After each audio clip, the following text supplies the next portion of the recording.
Sir, ಈಗ ಕುಟುಂಬದ ವಿಚಾರವಾಗಿ ಮಾತನಾಡ್ತಾ ಇದ್ರಿ. ಯಾರೇ ಒಬ್ಬ ವ್ಯಕ್ತಿ ಸಾಧನೆ ಮಾಡ್ಬೇಕು ಅಂತಂದ್ರೆ ಫ್ಯಾಮಿಲಿ ಸಪೋರ್ಟ್ ಬೇಕೇ ಬೇಕು. ಆಗ ಏನ್ ಬೇಕಾದ್ರೂ ಸಾಧನೆ ಮಾಡಬಹುದು ಅಂತ ಹೇಳ್ತಾರೆ. ಅದ್ರ ಜೊತೆಗೆ ನೀವು ಕಮೆಂಟ್ ವಿಚಾರ ಕೂಡ ಹೇಳಿದ್ರಿ. ಈಗ ಎಷ್ಟೋ ಜನ ಪಾಸಿಟಿವ್ ಆರ್ ನೆಗೆಟಿವ್ ಎರಡೂ ರೀತಿಯಲ್ಲೂ ಕೂಡ ಕಮೆಂಟ್ ಮಾಡ್ತಾರೆ. ಈಗ ಕನ್ನಡ ಪರ ಹೋರಾಟವನ್ನ ಮಾಡ್ತೀರಾ ಅಂತಂದ್ರೆ ಕೆಲವೊಂದಿಷ್ಟು ಸಾರ್ವಜನಿಕರು ಹೇಳುವಂತಹ ಮಾತಿದು. ಇಲ್ಲ, ಕನ್ನಡ ಪರ ಸಂಘಟನೆಗಳ ಹೆಸರಿಗೆ ಮಾತ್ರ ಕನ್ನಡ ಪರ ಸಂಘಟನೆಗಳು ಅಂತ ಹೇಳ್ತಾರೆ, ರೋಲ್ ಕಾಲ್ ಮಾಡ್ಕೊಳ್ತಾರೆ. ಜೊತೆಗೆ ಕನ್ನಡ ಪರ ಅಂತ ಹೇಳ್ತಾರೆ, ಆದ್ರೆ ಕನ್ನಡ ಪರವಾಗಿ ಯಾರು ಕೂಡ ಧ್ವನಿನೇ ಎತ್ತಲ್ಲ ಅಂತ ಹೇಳ್ತಾರೆ. ಇದ್ರ ಬಗ್ಗೆ ನಮ್ಮ ಸಾರ್ವಜನಿಕರಿಗೆ ಏನ್ ಉತ್ತರ ಕೊಡ್ತೀರಾ ಸರ್? ನಾನು ಸಾರ್ವಜನಿಕರಿಗೆ ಮತ್ತೆ ಇದಕ್ಕೂ ಒಂದು ವ್ಯವಸ್ಥಿತ ಪಿತೂರಿ ಇದೆ. ಏನಾಗುತ್ತೆ, ಈಗ ಒಂದು ಸರ್ಕಾರ ಇರುತ್ತೆ ಅನ್ಕೊಳ್ಳಿ, ನಾನು ಉದಾಹರಣೆ ಹೇಳ್ತೀನಿ. ಒಂದು ಸರ್ಕಾರ, ಯಾವ್ದೋ ಕಾಂಗ್ರೆಸ್ ಸರ್ಕಾರನೋ ಬಿಜೆಪಿ ಸರ್ಕಾರನೋ ಇಲ್ಲ ದಳದ ಸರ್ಕಾರನೋ ಯಾರೋ ಇರ್ತಾರೆ. ಈಗ ನಾವು ಸರ್ಕಾರದ ವಿರುದ್ಧ ಹೋರಾಟ ಮಾಡ್ತೀವಿ. ಈಗ ಕಾವೇರಿ ಯಾವ್ದೋ ಒಂದು ಇಶ್ಯೂ ಆಯ್ತು, ಸರ್ಕಾರ ತಗೊಂಡು ನಿರ್ಧಾರದಲ್ಲ ಅವ್ರು ಎಷ್ಟೋ TMC ನೀರು ಬಿಡಬೇಕು ಅಂತ ಇರುತ್ತೆ, ನಮ್ಗೆ ಇಲ್ಲಿ ನೀರು ಇರಲ್ಲ, ಆ ಟೈಮಲ್ಲಿ ಬಿಟ್ಟು ಬಿಡ್ತಾರೆ, ನಾವು ಹೋರಾಟ ಮಾಡಲೇಬೇಕು. ಅವಾಗ ಏನಾಗುತ್ತೆ, ಅಲ್ಲಿನ ಕಾರ್ಯಕರ್ತರು ನಮ್ಮ ವಿರುದ್ಧ ಹೇಳಿಕೆ ಹಾಕ್ತಾರೆ. ಎಲ್ಲಿ? ಸಾಮಾಜಿಕ ಜಾಲತಾಣದಲ್ಲಿ ಕಮೆಂಟ್ಗಳಲ್ಲಿ ನಮ್ಮ ವಿರುದ್ಧ ಹೇಳಿಕೆ. ಇವ್ರು ಅವ್ರ ಹತ್ರದ್ದು ಇದು ಮಾಡ್ಕೊಂಡು ಅಡ್ಜಸ್ಟ್ ಮಾಡ್ಕೊಂಡು ಹೋರಾಟ ಮಾಡ್ತಾರೆ. ಈ ಸರ್ಕಾರ ಬಂದಾಗ ಖಂಡಿತ ಯಾವತ್ತೂ ಆ ರೀತಿ ಇರಲ್ಲ. ಈಗ ನಾವು ಹೋರಾಟವನ್ನು ಪ್ರಾರಂಭ ಮಾಡಿದಾಗ ಅದನ್ನ ತಾರ್ಕಿಕ ಅಂಚಿಗೆ ತಗೊಂಡು ಹೋಗೋ ಜವಾಬ್ದಾರಿ ನಮ್ಗಳಿಗಿರುತ್ತೆ. ಯಾಕಂದ್ರೆ ನೀರು ನಿಲ್ಲಿಸ್ಬೇಕು.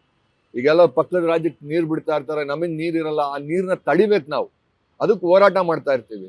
ಅದಕ್ಕೆ 108 ಕೆಲವರು ಒಂದು ಆ ವಿರುದ್ಧವಾದ ಸರ್ಕಾರದಲ್ಲಿ ಇರ್ತಕ್ಕಂಥವ್ರು ನಮ್ಮ ವಿರುದ್ಧ ಕಮೆಂಟ್ ಆಗ್ತಾರೆ. ರೋಲ್ ಕಾಲ್ ಅಂತ ಹೇಳಿದ್ರಿ.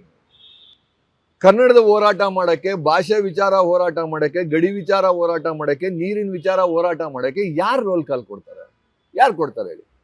ನೀವು ಹೋರಾಟ ಮಾಡಿ ಅಂತ ಯಾರು ದುಡ್ಡು ಕೊಡ್ತಾರಾ? ಹೋರಾಟ ನಿಲ್ಸಿ ಅಂತ ದುಡ್ಡು ಕೊಡ್ತಾರಾ? ಯಾರು ಕೊಡಲ್ಲ. ಅದಕ್ಕೊಂದು ಹಣೆ ಪಟ್ಟಿ ಕಟ್ತಾರೆ, ರೋಲ್ ಕಾಲ್ ಮಾಡ್ತಾರೆ. ರೋಲ್ ಕಾಲ್ ಆ ಪದ ನೋಡಿ ಹೆಂಗಿದೆ.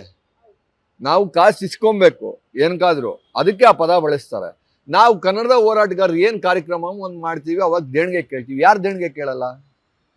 ನಾನು ಕೇಳೋದು ಸಾರ್ವಜನಿಕರಿಗೆ, ನೀವು ಧರ್ಮದ ಕಾರ್ಯ ಮಾಡಿ, ಮತ್ತೊಂದು ಕಾರ್ಯಕ್ರಮ ಮಾಡಿ, ಪ್ರತಿಯೊಬ್ರು ಯಾವ ಇಲಾಖೆಯಲ್ಲಿ ಕಾರ್ಯಕ್ರಮ ಮಾಡ್ತಾರೆ ಎಲ್ಲ. ಈಗ ಪೊಲೀಸ್ ಇಲಾಖೆ ಸ್ಟಾಂಪ್ ಹಂಚುತ್ತಾರಪ್ಪ, ಎಲ್ಲರ ಹತ್ರ ದುಡ್ಡು ಇಸ್ಕೊಂತಾರೆ, ಅವ್ರು ರೋಲ್ ಕಾಲ್ಗಳ ಹೇಳಿ? ಈಗ ಸರ್ಕಾರದಿಂದ ಯಾವುದೋ ಒಂದು ಕಾರ್ಯಕ್ರಮ ಮಾಡ್ತಾರೆ, ಎಲ್ಲ ಇಲಾಖೆಯಲ್ಲೂ ದುಡ್ಡು ಕಲೆಕ್ಟ್ ಮಾಡ್ತಾರೆ, ಹಂಗಾರೆ ಅದು ರೋಲ್ ಕಾಲ್ಗಳ? ಕನ್ನಡದವ್ರು ಒಂದು ಕಾರ್ಯಕ್ರಮ ಮಾಡಿ ದೇಣಿಗೆ ಕೇಳಿದಾಗ ರೋಲ್ ಕಾಲ್ ಆಗುತ್ತೆ, ಬೇರೆಯವರೆಲ್ಲ ಮಾಡಿದಾಗ ಅದು ರೋಲ್ ಕಾಲ್ ಆಗಲ್ವಾ? ಅವರ ಮನಸ್ಥಿತಿ ಆ ರೀತಿ ಇರುತ್ತೆ. ಖಂಡಿತವಾಗ್ಲೂ ಯಾವುದೇ ಹೋರಾಟಗಳನ್ನ ಮಾಡೋದಕ್ಕೆ ಯಾರೂ ರೋಲ್ ಕಾಲ್ ಕೊಡೋದಿಲ್ಲ. ಅದು ಸುಳ್ಳಿನ ಪ್ರಚಾರ. ಅವ್ರನ್ನ ಹೋರಾಟನ ಹತ್ತಿಕ್ಕಕ್ಕೆ ಅವ್ರ ಮೇಲೆ ಅಪಪ್ರಚಾರಗಳು. ಆದ್ರೆ ಹೋರಾಟಗಾರ ಯಾವತ್ತೂ ಹೆದರೋದಿಲ್ಲ.